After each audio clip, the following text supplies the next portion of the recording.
Hello everyone. Again, welcome to our weekly discussions.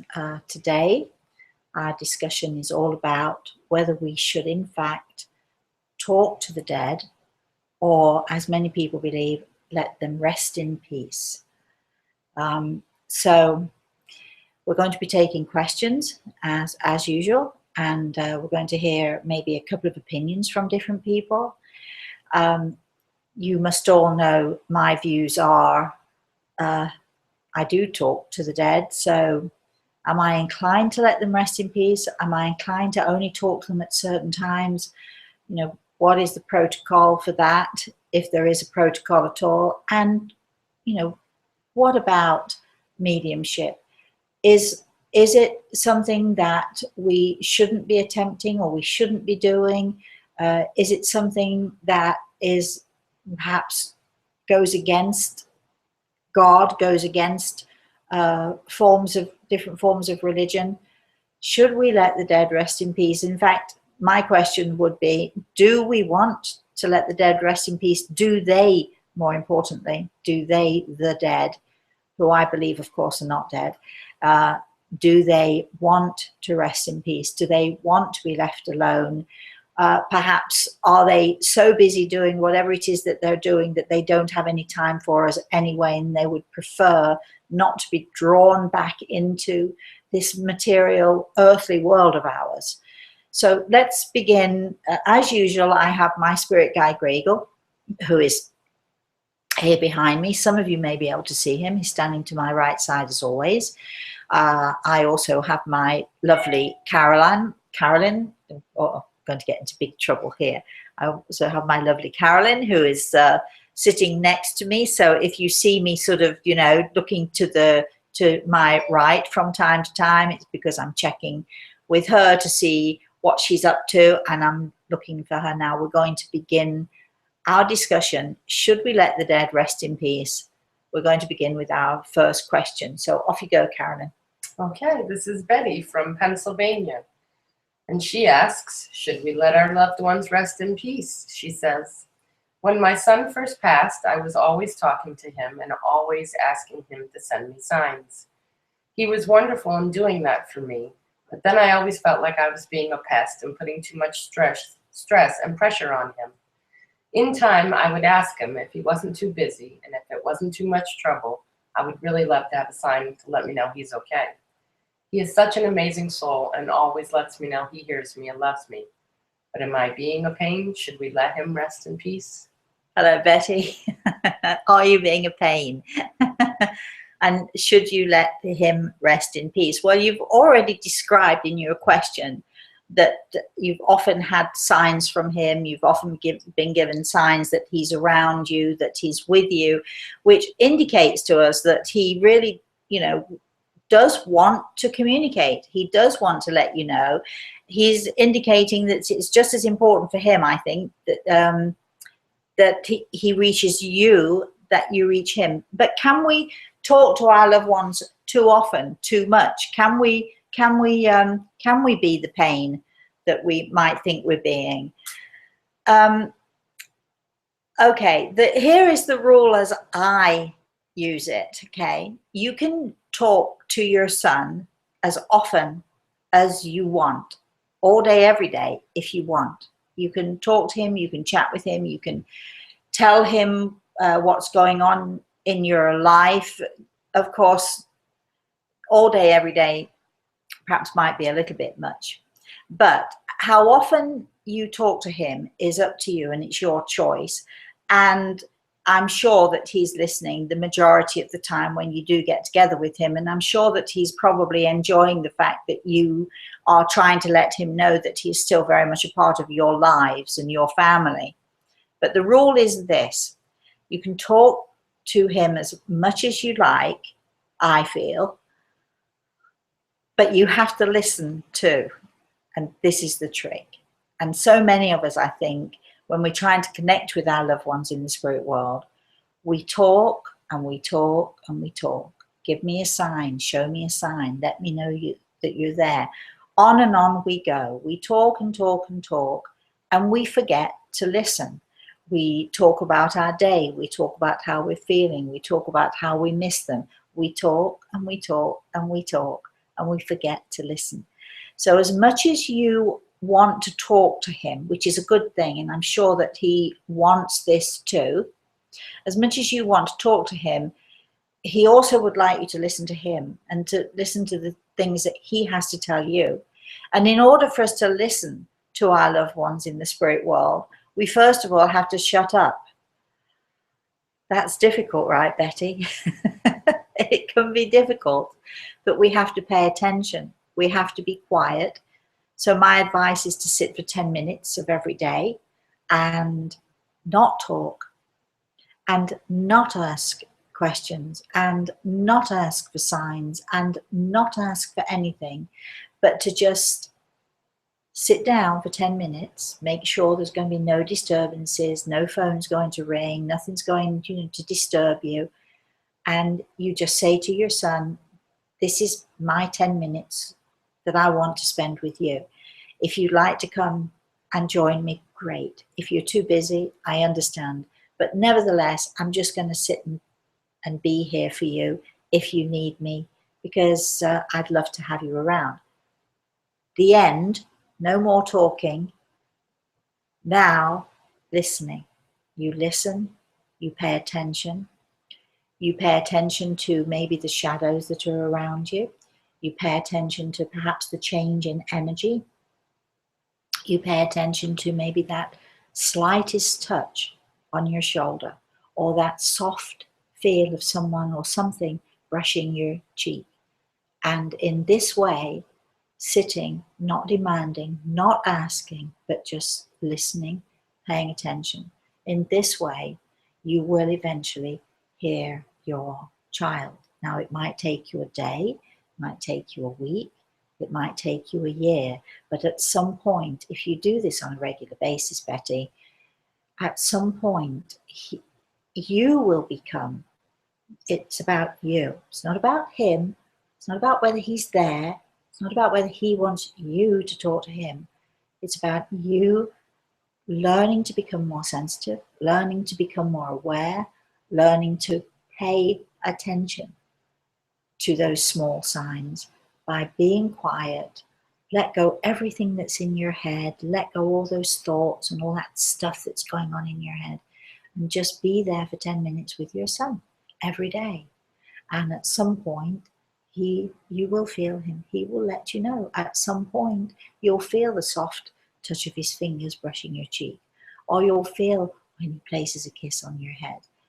I often say to people, that I can feel Grey Eagle's hand on my shoulder. It's not just something I say, it's something that is.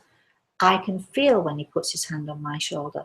I can feel when he squeezes my shoulder. He'll give me a squeeze gently. If I'm not paying enough attention to him, he will squeeze my shoulder to let me know that I should be more aware of him and paying more attention to him. Yes, I have this gift. Yes, you might think this is easy for me, but it's taken a long while for me to understand and to get to the point where I can see and connect easily with those in the spirit world, mostly easily with those in the spirit world.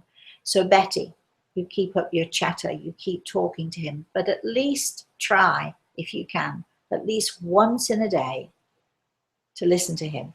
You're only a pain if you just keep talking and don't pay any attention to what he's trying to say to you. Just think of it this way. If you have a guest come to your house, if you're a good hostess, if you have a guest come to your house, you give them tea, or well, I'm British, we give them tea. You give them tea, or you invite them in, you make them feel comfortable. And at some point, you say to them, so how are you? And then you shut up and you listen to them, because that's what it's about. That's what communication's about.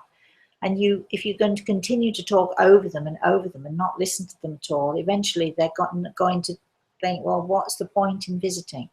And so our loved ones in the spirit world, if you're not going to listen as well as to talk, if you're not going to listen, at some point they may think, well, I guess, I might as well go do something else. You won't become a pain to him. You're his mum and he loves you very much, I'm sure. But you might go and be busy somewhere else, because what's the point in just listening to someone rambling on and on and on and on and not paying any attention to what the other person has to say? Keep up your chatter, Betty, but keep listening too. Shall we have our next question? Gabriella from Mexico. Is it healthy to put an altar for loved ones who have passed? Is it okay to have photos in the rooms of the house and go to the cemetery each month? Thank you very much. Kisses for you, Rosemary. Oh, Gabriella from Mexico. How lovely. Thank you for your question. Is it healthy? Well, I've been into homes where there have been altars or shrines to people who have passed. I think it's a very much a Latin thing to do. A lot of people think that this is a spiritual way to honor their loved ones. And if it makes you feel fine, if it makes you feel better, by all means do that. It's not going to hurt you, and it's certainly not going to hurt your loved ones in the spirit world. If you want to put up photographs, put as many up as you like. If it makes you feel better, if it helps you with your grief, if it helps you to know, to see in a visual way with all these photographs on the walls, if it helps you to visually see them and it makes you feel better connected to them, do it. It's fine. By all means, it's fine. And if you want to visit the cemetery once a month, you do know that your loved ones aren't there, right? But if it makes you feel better, if it makes you feel more connected to them, if it makes you feel good, that in some way you're honoring them, do it. Go ahead and do it. It's fine. What you need to remember, though, and this is the healthy way to think, what you need to remember, though, is that no matter how many photos you have on the wall, no matter how big the shrine is, no matter how many candles you light for your loved ones in the spirit world, no matter what you do, no matter how many times you visit the cemetery, this is helping you. This is for you. Because they, your loved ones, are in their place. They're in the spirit world. They are with God. They come and visit you. They're not in the photo. They're not at the cemetery. But they may sit with you while you light your candles and say your prayers at your altar or your shrine. They may sit with you, sit by and listen to you and be with you while you do this, helping you or trying to help you by being present to help you with your grief. It becomes unhealthy when that is all you do, when all you do is go to the cemetery, when all you do is worship at your shrine. Anything in excess is unhealthy. But do what you have to do to make yourself feel better. When I go into a church, and I've been in many churches in my life, when I go into Catholic churches or I go into churches where they have the church that I was brought up in, we didn't have candles to light for the dead. But when I go into a church and I go into a place like that, I will always light a candle for my father, and I will always light a candle for all of those in the spirit world who need light and they need help and they're looking for light, and so I light a candle for them. It's a nice thing to do. It makes me feel better. It makes me feel as if I'm honoring my father in some way and honoring those in the spirit world some way. I don't take it to excess. I don't feel the need to light candles every day, and I certainly don't need to feel that I should sit at an altar. But if this works for you, as long as it's not in excess, as long as it hasn't become an obsession to you, if this works for you, then it's perfectly healthy, perfectly reasonable, and you're honoring your loved ones in doing this. So please don't feel guilty about it. Don't worry about it. Just keep doing what you're doing, darling. Shall we have that next question? The next question isn't really a question. It's just a statement from Mrs. Zenner. She says, my husband and I have been speaking with our dear daughter, Britt, for the past 13 years. I'm sorry, what was her name? Audrey Zenner. No, the daughter. Oh, Britt. Britt. Yes. Okay, go on. Okay. We've been speaking with our daughter, Britt, for the past 13 years. She is much too busy to rest in peace. Hello, Audrey. We included your comment here today because we loved it. Not because not because you have a question, because you don't, but we loved it. And I thought, I would maybe tell a little story, because you said and you acknowledged that your daughter is far too busy to rest in peace. Yay, good for you, darling. I have to tell you that the idea of when I pass, the idea of me just sort of laying there resting in peace, or sitting on a cloud, or doing whatever it is, I don't know, you might do if you were to rest in peace. The idea of that is appalling to me, because I'm a very busy person. I like to be doing something all the time. So, hopefully I'm going to be given the opportunity to be doing many things. But your lovely comment about your daughter, and I so agree with you, your lovely comment about her being too busy reminded me of a time in Vermont when I was doing, I think we called it an evening with Rosemary. I never know what to call these things, but anyway, we were, I had an audience, a large audience, and I was making connections with the spirit world to the audience. Something that I'm hopefully going to be doing in Sarasota, by the way, on whatever that date is, the 17th of September. Did I get that right? Yes, you did. Anyway, so it reminded me of this particular time. And I was giving messages to different people in the audience, and I came upon a young woman. I don't think she was more than 17 or 18 years old. And she had passed due to an embolism on the brain. And she'd passed quite suddenly, quite quickly. Well, her goal, her dream, if you like, was to become a teacher.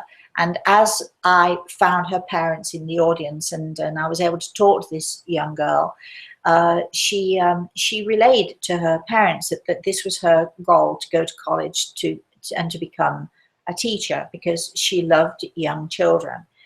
And her parents were here thinking, well, now she's gone, her dream is ended, as most of us do when we lose, especially when we lose a young person. We think, all those opportunities and all those possibilities that now this person is not going to have.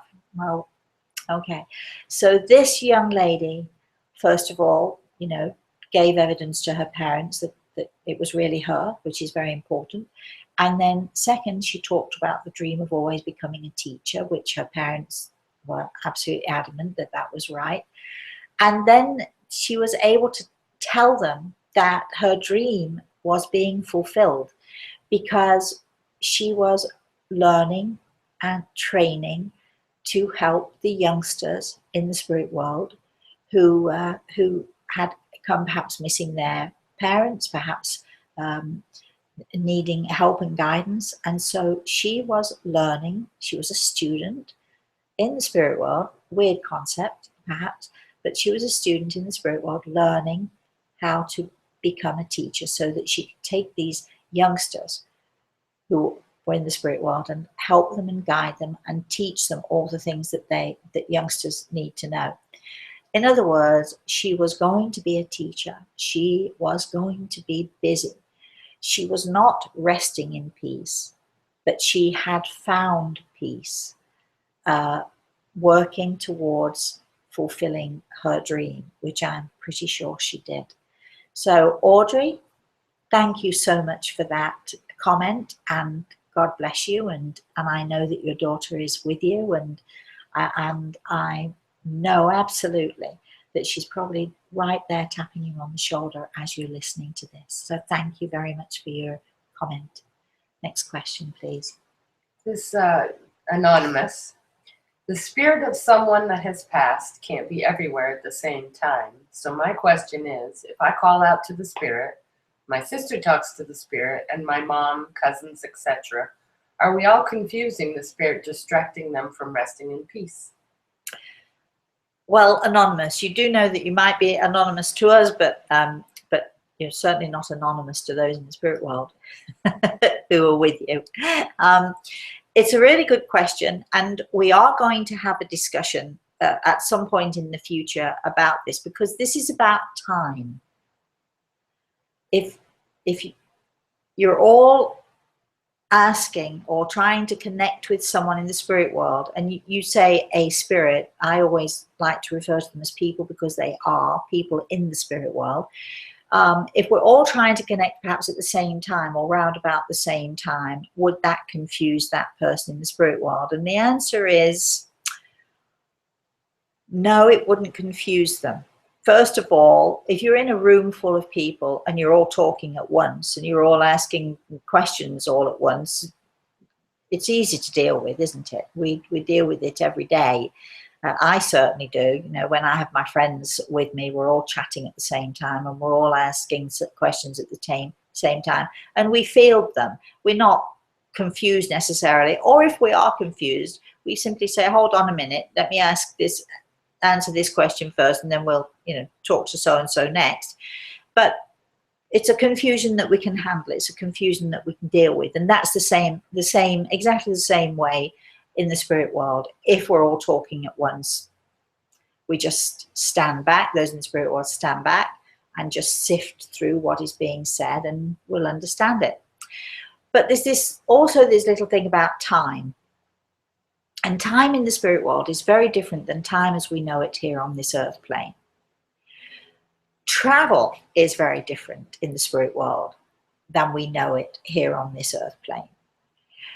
In a blink of an eye, or less than a blink of an eye, we can be from here to here. We can have traveled miles or distances, or when I say miles, not miles as we know it, but we can travel distances very quickly, very, very fast. I remember somebody used the term nanoseconds. I don't even know what a nanosecond is, except it must be fast.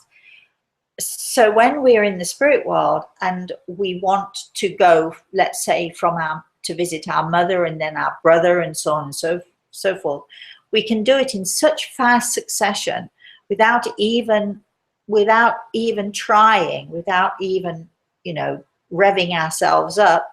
We just think. We think it, the thought goes out, and we've gone, we've moved. We are wherever it is we're thinking we need to be within that less than a nanosecond. So please don't worry about confusing the spirit world. Should we bombard them with questions? Again, I'm going to go back to the question we've had first of all with our darling Betty. Remember to listen. Just remember to listen. And so that's a way of not confusing them, not frustrating them, not making them feel as if, there's this brick wall between us. Ask the question, talk to them. Even if it isn't a question, talk to them, tell them how your day is, how you're feeling. At some point, be quiet. At some point, shut up. Stop with the questions, stop with the stuff, and sit quietly and pay attention to them. Listen to them. They have a voice. Should the dead rest in peace? This is our discussion today. Should the dead rest in peace? My answer is absolutely not. But let's have our next question. Somebody else may have a different opinion. Gina from Orlando says, my question is quite the opposite. Do our loved ones get upset that we don't talk to them? Sometimes, as much as I miss my loved ones, talking to them brings so much grief and emotion that I can't bring myself to have a conversation with them. I want to, but I know I will be an emotional wreck if I do. I often wonder if that sends them the wrong message. And by the way, thank you for all that you do. Oh, Gina, Gina, darling, if you were closer, I'd put my arms around you and give you a hug. I get that we are emotional. I get that loss is terrible, and some people have a more difficult time dealing with it than others. Some of us, and Gina, you're obviously one of those people, some of us get emotionally quite easily. I have a friend, I only have to look at her and she's crying. And I'll say to her, why are you crying? She says, I don't know. Just don't know. But she's a crier. She's just one of those people. Okay. All right. So do those in the spirit world get upset if we don't talk to them? Okay. Well, talking. Okay. Let's think about this. They don't need to hear our voice necessarily, although it's always good for them to hear our voice. But they hear our thoughts as well. And when you think about them, when you're thinking about them, it's the same kind of thing as talking to them, because they hear your voice, they hear your thoughts, and they are very aware of how you're feeling. And when you're talking to them, they're very aware of how you're feeling, because they are connecting with you in that incredibly sensitive, ultra beautiful, sensitive way. So when you're talking to them, not only are you expressing in words what you're thinking and feeling, without even realizing it, you're expressing in your emotions. If you're upset, of course, they love you. They're going to be upset too. But they're not upset that you can't voice the words to have a conversation with them. They're not upset that you're not making that effort to actually voice what it is that you want to say to them. They're fully aware of what you want to say to them, and they're fully aware of your feelings. I think what upsets them, and I'm pretty sure that this applies to most people in the spirit world, I think what upsets them the most is that you are grieving, and through your grief, you can't allow them in to help you, or you find it too difficult for them to help you. When you start crying, Gina, when you start to get upset, I want you, instead of thinking about what you're feeling and what you're thinking, and it's hard, I know, but what I'd like to think about is, what would my loved ones in the spirit world want me to do? And the answer is going to be that they would want you to smile. And even if you're crying, they want you to smile, even through the tears. It's okay to cry. But what they want you to do most of all is to try to make a little bit of effort. So when in your grief you think of them, think of what you can do to make them feel better. And when you start to think, what can I do to make them feel better? Well, I know they'd like to see me smile, even if it's a tremulous smile, even if it's a hard smile. Smile anyway, because they know then that you're making an effort, and through that effort they know that you will eventually manage to deal with your grief, not to control it, but to deal with it and to accept it, and to accept that grieving is a part of what we do. Grieving is a part of us. Grieving is a part of loving. You're always going to grieve. It's never going to go away. But try, if you can, to learn, Gina, to grieve joyfully, if that makes some sense to you. Because then, when you are joyful and when you smile, they're joyful and they smile. There was the end part of that question, which I've quite forgotten. What was that? Thank you for all that you do. Before that, okay, I want to know, but I know I will be an emotional wreck if I do contact them. I often wonder if that sends them the wrong message. Okay, the sending the wrong message is the thing I want to address. You're not going to send them the wrong message, because the message isn't the message, I love you. They know that. They see it with all of your tears. They want to know, do you love them enough to smile even though you're crying? And I think you do, and I think you can do that, Gina. So you're not sending them the wrong message, but they want you happy. They want you smiling. When you think of them, they want you to think of all the wonderful and the good memories, not the sad memories, not the bad memories, but the good memories. Can you try to do that? Keeping my fingers crossed. And I'm sending you my love and my prayers to try to help you to do that. Let's have that next question. Linda from Meetup has a couple of questions. The first one is, do spirits need to sleep? Okay. Are we dealing with a question at a time? One question at a time? Sure. This is who, Linda? Linda. Hello, Linda from Meetup. Hello, everybody from Meetup. All right. Do the spirits, you mean, I'm going to educate you guys. No matter how long it takes, I'm going to educate you all.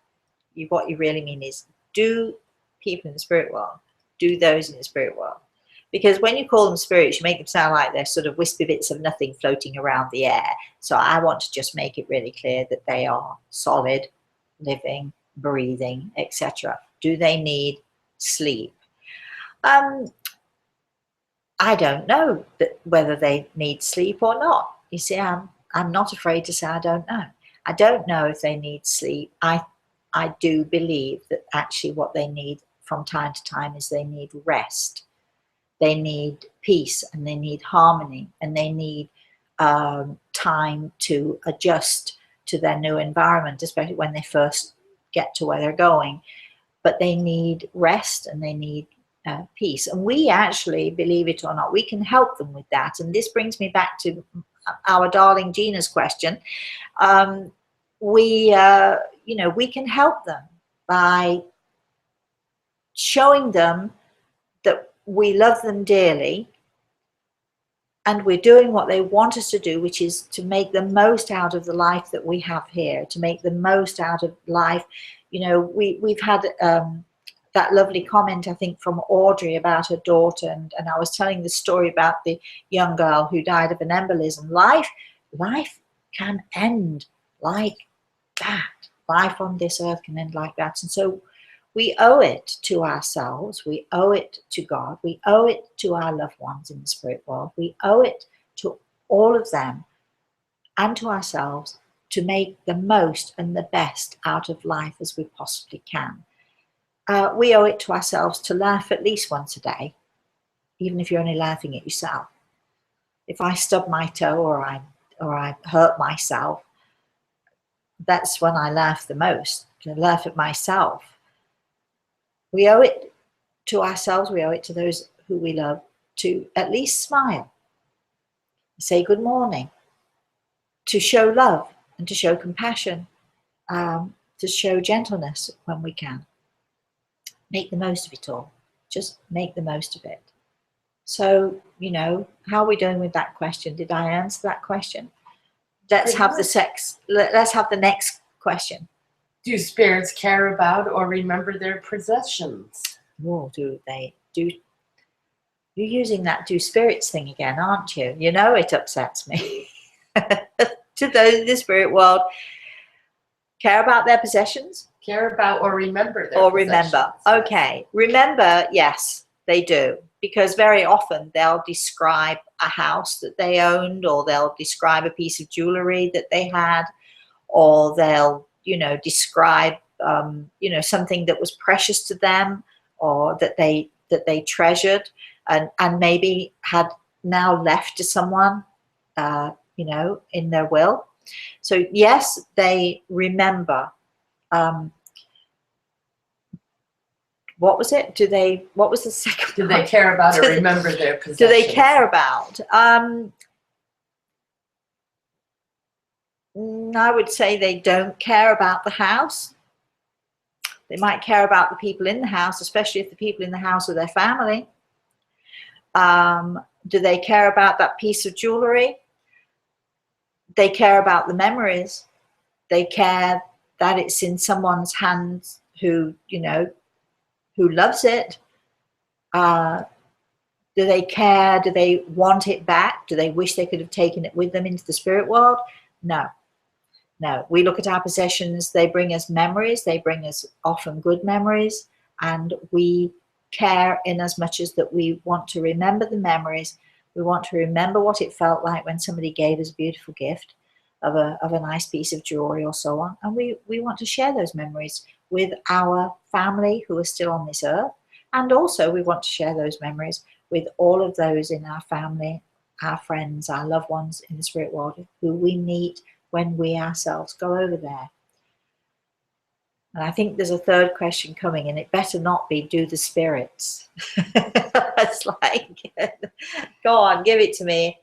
Actually, her third question is very similar to Marianne's from Vermont, so we'll kind of go to Marianne. Okay. Do people... So we have now another question from someone else. Yes, Marianne in Vermont. Do people in the spirit world make and rely on relationships with other people like we do on Earth? Or is there more of an independent nature? Marianne? Yes. Marianne from Vermont. I love that question. That's a really great question. You know, there are very few questions that I haven't been asked in my however many years I've been doing this. This might be one of those that I haven't been asked before. Do those in the spirit world form relationships or make relationships with other people in the spirit world, right? Yes. And was that it? Was that? Or is there more of an independent nature? Thank you. Or is there more of an independent nature? Well, as is the same here on this earth place, Marianne, it depends on the person. If you are a person who doesn't need many friends, if you're a person who likes your solitude, if you're a person who's independent and doesn't need many people in your life, that's not going to change so much necessarily. It might, but not necessarily. So that might not change necessarily when you go into the spirit world. But for those who are outgoing, gregarious, love people, love relationships, I'm one of those people. I'm going to be searching. I'm going to be looking for people of like mind to me. I'm going to be hopefully meeting people that I may even get the possibility of meeting someone that I've desperately wanted to meet but never been able to meet. You never know. Forming relationships, I think, is a very important thing. Forming bonds with people, meeting people, forming relationships so that you can learn more and grow more, interact more. I think it's an individual thing. I think it's a great question. But I think it's an individual thing. I think it is, you know, who you are and what you want, and you can decide that when it's your turn to go over, and you will have many opportunities to do many things, to explore, to learn, to grow. And some of us will choose to explore with others, taking others along with us. And some of us may say, well, I'd like to do that by myself. I don't really need or want anyone else with me right now. So I think it is dependent on the individual and that individual's character. But I know for a fact, which I hopefully will go to the heart of your question, I know for a fact that there are many wonderful relationships formed in the spirit world, which are just as strong, if not stronger, than those relationships we form when we're here on this earth plane. Next question. Okay, this is the last question, and a lot of people ask this question, so that it's not from anybody specific. Can you connect with someone who doesn't want to be connected with? Oh, well, I know why Carolyn is saying this is not specific to a particular person, because we have had this question from so many people. So, can I personally? Yes. Can I personally, as a spiritual medium, connect with people who don't want to be connected? I'm going to tell you a little story which will answer this question beautifully, because I remember this as if it were yesterday, but many years ago. I had a lady who came to see me for a consultation. She was an older lady. She was in her, I'm laughing because I'm saying she was an older lady. It suddenly occurs to me that I'm an older lady now. I'm going back to when I was much younger. So she was an older lady, and she'd come to talk with her husband. Now, when she was young, she met this man. It was wartime, and they met, they married. I think they knew each other for 4 or 5 days. It was one of those whirlwind, the war's on. He was going off to fly his plane and let's do it. And so they had a couple of nights together and off he went. And he was a pilot in the Air Force, and off he went and he was killed. His plane crashed and he was killed. Now here is this woman who has come to see me, right? And she's, at this point, she's a young woman, finds herself pregnant and has a daughter. Now, she only ever had one photo of her husband. And this is odd because we talked about photos earlier and I said, put as many photos as you like around. Okay, she had one photograph of her husband, which she duplicated. And then for the next 40-something years, she grieved for this man she'd known for 4 or 5 days.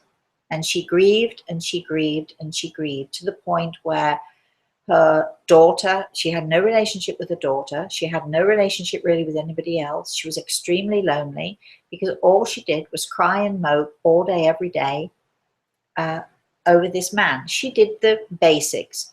She fed her daughter. She kept her daughter. She was a good mother as much as she could be. But all her love and all her energy and all was in talking to the photographs that she'd had strewn all over the house, talking to, you know, her dead husband, who she'd known for 4 or 5 days, and consequently, very unhealthy situation. Consequently, she had no life of her own. Consequently, a daughter who was now something like 42 or 43 years old, something like that, had no relationship with her mother, and in fact, in some ways, even despised her mother because, you know, for 40-something years, this woman had grieved and grieved and grieved dramatically, obsessively, in the worst way. Now she hears about me and here she comes. Okay? She's come for a consultation. And you would think, right, that the husband would be right there and wanting to help her and wanting to let her know that he's with her and so on. But it was just the opposite. The husband came, I saw him, I described his uniform, and I described how he died. And this poor woman sitting next to me was so excited she'd finally gotten to have a connection with him. Okay. Well, he basically gave his name, rank, and number. That's what he did. And then he looked at me and he said, now, Rosemary, now tell her to go away and leave me alone. Well, I couldn't do it. I just couldn't do it.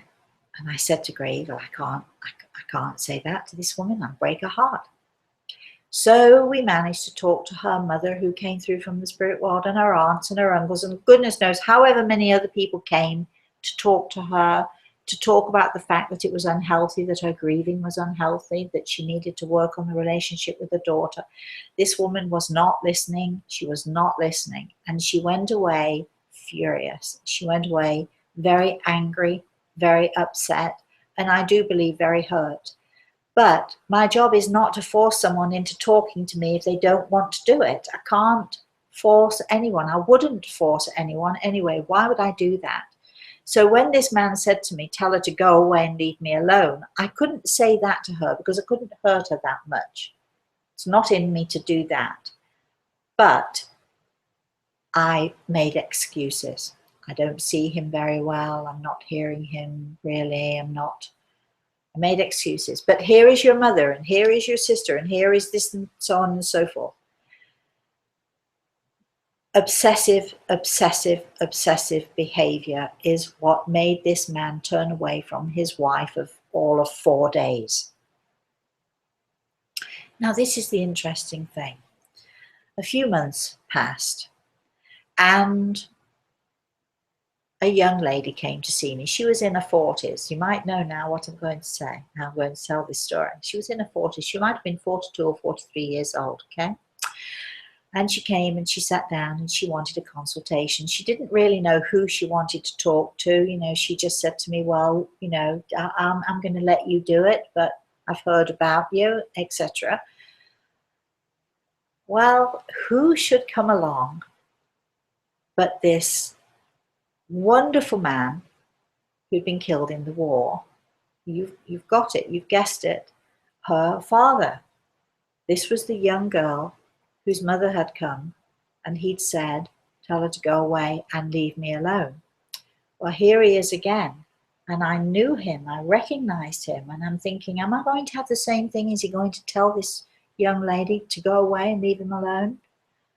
But the exact opposite happened. I could not shut him up. And he described how she was when she was a little girl, the toys that she used to play with, the games that she used to love, her favorite little doll, her favorite cuddly toy. I couldn't shut him up. It wasn't a case of should the dead rest in peace. It's a case of I'm only going to talk when I want to talk, and I'm only going to talk to those who I want to talk to. His wife had driven him crazy. He didn't really know her. He was much more involved visiting his own family, watching his daughter, but he had also seen the neglect that had been caused to his daughter by this woman's grief, a stranger's grief, his wife, really a stranger. And he was very affected by that. So here he was trying to give this child all the love and the comfort and the attention that he felt that she hadn't had with her mother, because her mother had been so deep in her own grief and her own worries and her own troubles and her own stuff. When you grieve in this way, although you don't mean to, it's a selfish grieving. You're not thinking of those in the spirit world. You're not thinking about anyone really, except yourself and how you've been affected and what it does to you. It's a very selfish way of grieving. I understand it. I'm not judging. I'm not condemning. I'm just making a statement. It's a very selfish way of grieving. Some of us do that. And for those of you who are in that process and doing this self-same thing, I would urge you, please, please, please, please, try, if you can, to think of those in the spirit world who you say you love, and they want the best for you. This man wanted the best for his daughter, and he didn't get it. When those in the spirit world want to talk to us, there's no stopping them. They'll do everything in their power. They'll try every way. They'll break through that veil, which isn't really there at all anyway. It's only the veil that we put up. They'll do anything and everything they can to talk to us, to let us know that they're with us, to let us know that they're around us. Equally, when they don't want to talk, first of all, no one, no medium, no one, not even if you love them dearly, no one should force them or try to force them. I would never do that. When they don't want to talk, I have to respect it. I have to acknowledge it. I may not understand it. I may not like it. I certainly didn't like getting verbal abuse from this woman when her husband wouldn't talk to us. I didn't like that, but I have to respect. Everybody makes their choice. So, do the dead want to talk to us? Should we let them rest in peace? If they want to, we should. If they don't want to, we shouldn't. And I think that is, the best answer I can give. For my own part, my own experience of more than 30 years, I've only ever met that one person who didn't want to talk. Of course, I wouldn't know of all of the people who never came through to say they didn't want to talk, would I? I wouldn't know of those, and there might have been some. But I've never had an occasion where I've had to struggle because there wasn't someone in the spirit world wanting to talk to us. But if they don't want to do it, let's respect it, let's respect them and move on and talk to those who do want to talk. Let's have our personal question. Oh, yeah. Oh, Yay. Okay. Go ahead. What are you going to hit me with? Okay, Rosemary. What's the furthest generation you've been able to make contact with? Oh, wow. I once had occasion to help a friend with her genealogy. What is that? Who knows what that is? Sorry, somebody's calling. We're going to ignore that phone call. I once had an occasion to help a woman with her family tree. And it was very interesting. She was able to go back a couple of generations and then she got stuck. And so she came to me and she said, can you help me? I'm looking for this person and this person. I'm looking for a lead to find this and this. Well, it was fascinating because I was actually able to go back quite a few generations. I don't remember now how many, but quite a few generations I was able to go back and give her little leads and help. And in fact, I think I went back at least a third generation to actually talk to one of her, what would have been her great aunts. That maybe is 4 generations. And it was fascinating. And it was equally fascinating when later, a while later, months later, she came back to me and she'd finally managed, through the information I've been able to give her, she finally managed to trace that person. Did this woman want to communicate, the one I'd spoken to going back 4 generations? Obviously she did, because there she was talking to me. Why hadn't she reincarnated, many of you might ask? Well, that's a question for another time and another discussion. But she hadn't reincarnated. She was busy doing her thing, very happy to come back to talk to us. So again, yes, my experience is nobody wants to rest in peace, and nobody should want to rest in peace here on this earth either, except perhaps for half an hour or to have a good night's sleep. Life is too short. Get busy, get doing things, be involved, get involved, enjoy your life to the full. If you want to know more, if you want to have questions, www.rosemaryaltea.com, send us an email, go to my website, which is whatever that is. Just look for me, Rosemary. And YouTube, subscribe to YouTube. Thank you. Subscribe. Please subscribe to YouTube. We're going to have a competition. I promise it's coming. We're going to have a competition. You're going to love it because we think we know what we're going to, the questions we're going to ask. Very interesting. But you can only be eligible for that if you subscribe to YouTube. So please do that. Next week's discussion, we are going to have one, but it's actually going to be more of a me talking to you than a discussion. But because next week I'm traveling, so it's going to be pre-recorded, so you won't be able to interact with us, but you certainly will be able to watch on YouTube. And I'm going to be talking about the early language that I used when first talking with Grey Eagle and with the spirit world. Now, I have to tell you, it's fascinating. I'm going to talk to you about it. I'm going to tell you what happened. I'm going to tell you how I used to communicate, and how I learned to communicate better, and so on and so forth. And the following week, so that's not next week, the week after that, I'd love for you to write in your questions, and you can ask anything at all about whatever I've said today or what I'm going to say next week. So stay tuned. Keep being posted on our website so you know what's coming. Thank you for being a great audience. Thanks for your questions. God bless you. I'll see you next time.